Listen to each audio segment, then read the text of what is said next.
հանձնաժողովի ստեղծումը, նրա զուտ քաղաքական շարժման խնդիր։ Այդ տեսակ սենց արեցին,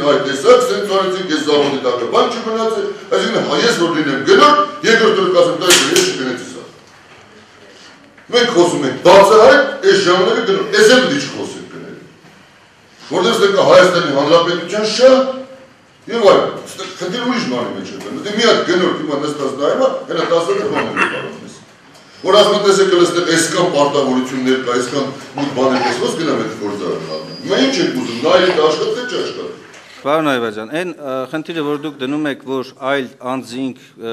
բանակցությունների մեջ են, հավատացնում եմ ձեզ, որ սրանից ավելի մեծ ինֆորմացիա ունեն ցանկացած այն գնորդները, որոնք բանակցությունների մեջ են։ Մենք որևէ ծածկա դմպոց այս գործընթացով, որ ասում ենք չքննարկենք, որպեսզի գնորդները ներողություն բարձրամար հուշտ չլինեն, տրամաբանական չի,